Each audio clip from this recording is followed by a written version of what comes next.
Dumelang Sanbonani, hello South Africa. A very warm welcome to a special and live broadcast of Expressions. This is definitely the place for you to air your views. I'm your host, Jacqueline Mapala.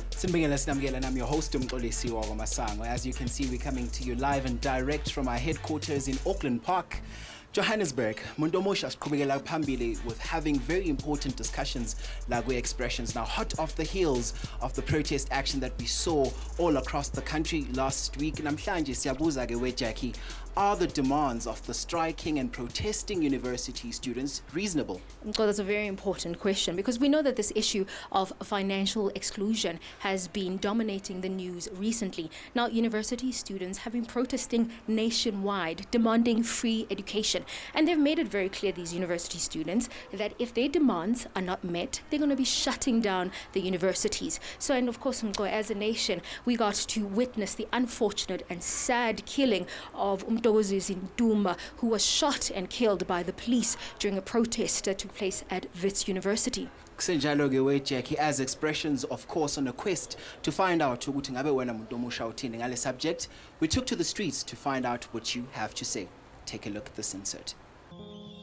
The strike here at Wits is about NSFAS not paying first-year students, and obviously students are protesting on that because I think they should have got notice before they applied for NSFAS, and NSFAS should have told them that they're not getting funded. NSFAS lento yenza wrong ukuthi abantu ba-enroll ibathembise ukuthi izobabhadalela and then ingababhadaleli. Kukumanje iVets ishotela, I think bathe 1 billion, right? So manje ama-student kumele enze kanjani? Ngisho manje afuna ukuregister. Since it's funding eligibility and manje ngiregister conditional. Yabo. So next week ayaqala ama-class bayaswenza kanjani if singa-strike? We're fighting for students to register. Firstly, we're fighting for a halt of the academic year because Wits is not prepared for an academic year. Students have not registered. Some students don't have a place to stay. Some students' allowances haven't been processed. Some students they don't have accommodation, and there's just so many issues that are happening. We haven't received laptops. Some of us have not received data for online learning. That is all we are protesting for. The plan is that we want to fight that they must communicate with us and tell us when are we going to receive our money. Blade needs to come up with a solution, or NSFAS just has to fund them one way or the other because they need to go to school. They demand against the right. Yabo. Sekele Ramaphosa mfethu sikuvotele mfethu. Sicela usenzele into right singama-student bafethu. Yithi future ngithi. Ushilo wathi future asiyitholi umsebenzi masiya la ngaphandle. So masifunda waye kanti manje kumele kube inkinga ke. Imfundo iyadura manje bafethu. Waye kwamele idure kanje bafethu. Yenzani iplan bafethu. Ngafuni manje sihambe sotshontsha siboshwe manje siboshwe into engekho. So make a plan. We had a protest. It was a peaceful protest. We closed down Jan Smuts Avenue, and then the police came and they started firing. They threw tear gas, stun grenades, and then we heard an actual gun. I'd like to reiterate that the only things we were carrying was student cards and masks. We had nothing else. We were not here to fight with anyone. So how could a student be shot at when we had no weapons? If management is going to deploy policemen to shoot at us when we have nothing in our hands, clearly we're not being heard. A truly heart-wrenching insert there, seeing what students across this country, the lengths they have to go to in order to acquire free education in their lifetime. But to help me literally unpack this very important issue, I'm joined by Dr. Linda Meyer from University South Africa, and I'm also joined by Cebo Khumalo, who is the chairperson of SASCO. A very warm welcome, lady and gentlemen. Let's get this conversation going. Cebo, I think for you, I mean, we were just speaking before we started the show that you were on the ground. Give us an indication of what happened today. What did you see? What was the level of police presence? But most importantly, what is the mood of university students who are protesting today? Thank you so much for having us. So today, our idea was to particularly focus within campus, because if you look around the country, specific universities have agreed that actually, considering what happened last year with the COVID affecting parents, bursaries, and government not paying universities via NSFAS, so then they decided to allow students to register. So we had wanted to force vets, but in the morning, vets closed all the entrances. No student was able to go in or go out, and worse, if probably they know you. And then we decided to go to Bram, where they killed Ntumba there, where police met at Ntumba. And then we went there to have just a moment of silence, and then just to revive our spirits and understand what we're calling for, because our struggle is two-pronged. We have issues that are happening in different institutions, and we, at the end of the day, we want free education. So already progressive vice chancellors in different universities have agreed to say students must register. They had a lot, but now our logical conclusion in terms of this fight is free education. We do not want to find ourselves doing this again next year. I mean, Dr. Linda, this issue of free education is an ongoing conversation, and the protests seem to be continuing year after year. But with COVID, how has it affected the institutions? I mean, there's discussions around the missing middles. Then there's students as well who are on scholarships who still also cannot register. What is happening with the universities, and what is the solution? Thank you, Jackie. So I think before we interrogate the issue, we need to understand what the issue is. So roughly 60% of students are covered by NSFAS, and they have free education. They have free accommodation, they have free books, they have travel allowances, all of these things. So they are catered for. Then we have 20% of students that fall within the missing middle category, and I'll explain what that is now. And then we have 20% of students that are able to afford their tuition. So in the students that we refer to as missing middle students, these are students that who have households where they come from, where the parents earn 350,001 Rand and 600,000 Rand. Now, perpetually, as we go year on year, these are the students that are the most disadvantaged. They're the students that have really very little recourse. You can understand for a student to think their parent is earning 1 Rand more than somebody that qualifies for NSFAS is very difficult. And these households is about priorities. I mean, you can think there might be 3 or 4 children in the households. They have to pay bonds. They have to pay all of these things. And often these parents come from rural areas or peri-urban areas, and they have to pay for a room for their children. And as the higher education sector, we are asking for a lasting solution. We want policy stability, and we want a solution that works for students so that we're not in this situation every year. And, Glebo, I just want to find out from you, as someone who is on the ground, who is understanding the struggles of students, do you think their demands are reasonable? And why can we not come up with a solution to this debt crisis? Look, our demands are very justified. And remember, the ANC adopted a Freedom Charter. Within the Freedom Charter, they promise free education, free quality education to all. And the truth is that NSFAS, probably they were supposed to use it as an interim solution, and then in the long term and implement free education. Because the issue right now, and I feel that the reason why NSFAS hasn't even paid for majority of students is because majority of students who are using NSFAS are black students, whether we like it or not. They are black students. Currently at VETS, they haven't paid for those students. Those students can't even move into residencies. Those students are having struggles in terms of having to register. Those students don't even have allowances. You have even first years who passed so well. We went into high schools. We encouraged first years to pass, and everything is going to be fine. When they come to VETS, when they come to UJ, they are told that they don't have NSFAS. It's going to be impossible for them to go to varsity. So I feel there is an intentional attack on trying to make black minds lesser than white students, because what this is going to do is going to open a gap in the future, because these are future leaders, these are future accountants, these are future doctors that are being denied an opportunity to go to varsity, while other races already have secured funds and they are able to study, they are studying online, and our own people, majority black, are not able to access this thing.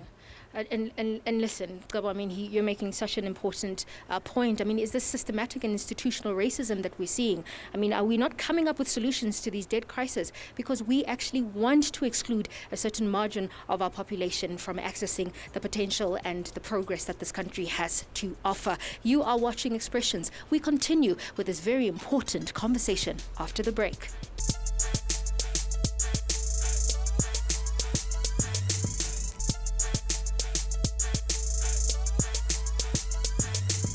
Welcome back. You're still with Expressions, your number one youth current affairs show. Well, siqhubekela phambili ngenkulumo yethu ebaluleke kakhulu. Now, hot off the heels of the protest action by university students that broke off last week in the country, we are asking, see Expressions namhlanje, are the demands of university students reasonable? So, and this is what you had to say. Here we're picking up proudly 012 says some are fighting for free education while others are just protesting for the orders they received and are waiting for their turns to be picked for the positions of power. They are allowing politicians to push their agendas through them. Utliam says, where is COSAS during this time? Cebo, where's COSAS? We also want to know during this time.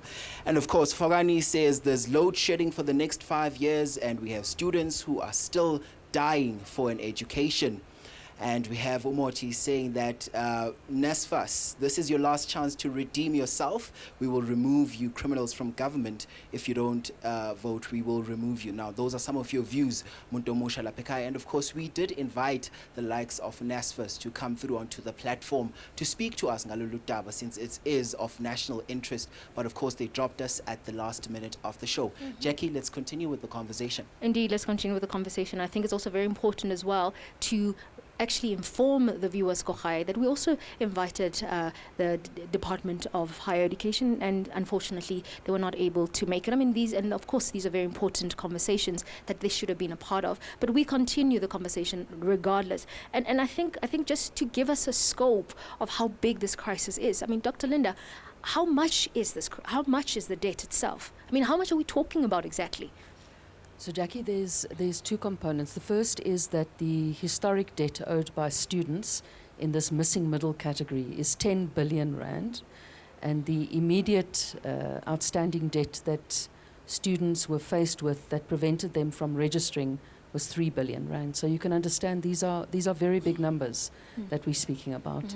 And I just wanted to say that for NSFAS, that they are funding 575,000 students this year throughout the higher education sector, including the TVET sector. And last year they funded 468,000, just to put things into perspective. And this is what caused the shortfall in their budget of the 5.6 billion rand that we've been speaking about. And, you know, I mean, when we're talking about NSFAS, it almost feels like, you know, solutions are being brought on board, but they're not really making a serious impact. And I want to find out from you, what is the way forward? What can be done to actually resolve this? Because we've had the Hare Commission where they gave suggestions on how to address this crisis, and that was not implemented. So what must be done? I mean, how many students need to be dying on the streets? How long do students need to be protesting for? Look, the honest truth is that we've been in this road before. We've had Fees Must Fall 2015, we had 2016. And if you remember correctly, there is specific documents we drafted with universities, with business people, with societies, as to how we can go about implementing free education. Because here is the truth. Here is the reason why NSFAS was created. The government, the system wants majority of black people to have the date that NSFAS creates. NSFAS is not a free education. I would like to clarify that. NSFAS is a specific date that they pay your fees. After graduating, you have a debt. And that as a black person, before you can even start with your life, you already have a date. So that's why they want NSFAS. A way forward is to implement free education. If we really want the so-called rainbow nation, and we're really interested in saving the futures of of this country and ensuring that there is no racism and there is equality, the only thing that can assist us is free education, and it's possible. Look, during COVID last year, the president was able to go to IMF and borrow 500 billion. And this 500 billion only benefited the specific people who actually funded the presidential campaign. It only benefited the so-called friends of the president. And if the current government, ANC, really had pure interest in terms of serving black people, they would have taken specific amount of that money and allocated it towards universities. Here is what we're saying. We understand that the issue is bigger than universities, but government must be able to control universities. For example, within VETs, last year, majority of students were evicted. VETs didn't use water, didn't use electricity, they didn't use printing machines, but still they increased their fees with approximately 6%.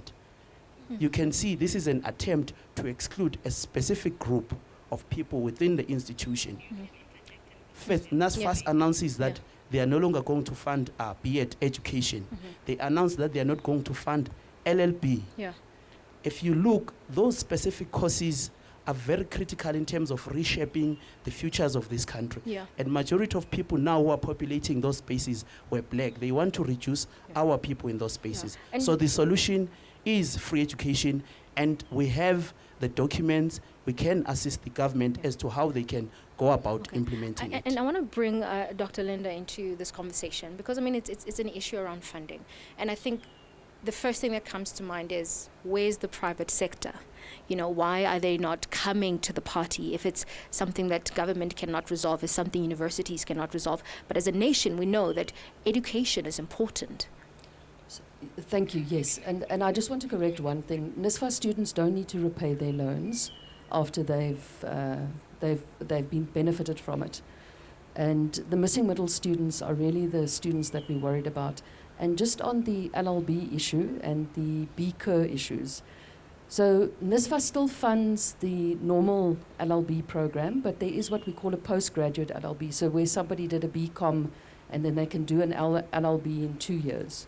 So those they've stopped funding, and it is critical qualifications. I'm not denying that for a minute, but the pool is becoming less, and I think the issue at hand is that we really need to find the funding that we don't have any insecurity in the system. We need policy certainty. When we speak about free education, what does that mean? What does that mean as a society? Because we have a social compact to say that everybody should have higher education. I always say to people when they say to me, a system is not sustainable. Well, if you don't invest in higher education, that will be the most unsustainable thing that you can do for the economy. Because if you don't have young people being developed and taking up the skills and growing the economy, you are putting a nail in that coffin for our future generations. So that is a non-negotiable. And as a society, we really need to look and reprioritize where we put our funding and what is important for us. Shucks, I mean, we're definitely touching on a lot of issues and making sure that we cover all our bases. And I think after the break, and Mko, from you in terms of social media, I want to find out, I mean, what do you think of the brutality that we've seen from the police? I mean, we saw with a gentleman by the name of Undumba who was brutally killed and shot. And we want to find out from you, what is your position? What is your take? How many young people need to die before we actually see free education? We continue with this very important conversation after the break. You're watching Expressions.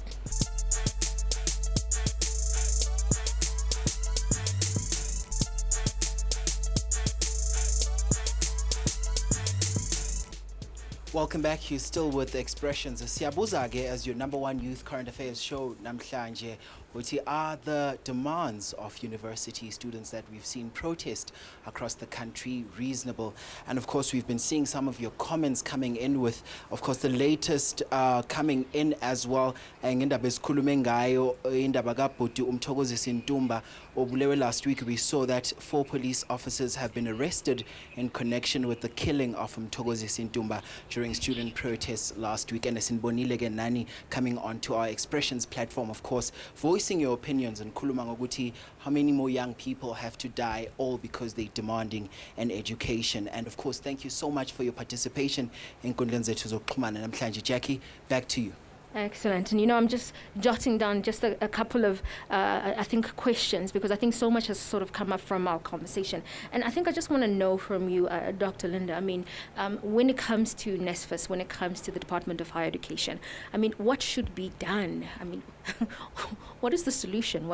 How do we correct this so that we have less protests and we actually have our young people in those classrooms educating themselves and being able to progress our future forward? I think the key thing is that the Department of Higher Education and Training must be funded adequately. Their budget is about 100 billion rand, of which 75% goes to the higher education sector and 44 billion goes to NSFAS. Now, if we're looking for a solution for the missing middle students and we're taking this seriously, we need to give the department more money. We can't expect them to shortchange the missing middle students, which are sitting every year with the same problem. So in an ideal world, that would be my dream, that we have enough money. And the question is, where is the money going to come from? Who's going to fund this debt? And, and for you, Cebo, I mean, we were talking about this right at the beginning of the show. I mean, you were on the ground today. We want to know, where to from here? Are you going to continue protesting? Are you going to continue with the shutdowns? The honest truth is that as long as our demands are not met, we're not going to stop. And one thing we've said is that as long as we exist in these institutions of higher learning, there is no student who suffered during COVID, who was subjected having to study in difficult conditions, no electricity, others being abused, they still passed, and then we want that person to go home. That would be the most inhuman thing we can do. And that would really kill us slowly, and as a nation will be dead. So we're going to continue marching. And we've seen that some progressive universities have agreed. They've actually said, look, the country went through a lot. Parents went through a lot. People lost breadwinners. People lost parents who were the only form of everything, whether funding, be it their own personal funding. They lost those specific parents. And now we're asking them to cough out money. These students have been passing very well. They're in their final years. So if they can allow them to register, perhaps some of them even have contracts to say, look, after this I'm going to work. I can be able to repay this specific amount of money. But what we're saying is that the students must register. Yeah. And we're not going to stop. All right. Indeed. And I think there's no easy solution to this very big problem, but I think we just want to thank you so much, Dr. Linda, thank you so much, Cebo, I think, for being able to elucidate and enlighten us on this very important issue. And Cebo, all the best on the ground, and take care of yourself, young man. Be safe. We've actually interacted with him on this issue on several occasions on the show. So thank you so much for watching. Now, Mundomosha, thank you for your participation in Nkundleni Zethu Zokuxhumana. Until next time, this has been Expressions in Saleh. Adios, muchachos. Bye. Thanks for watching.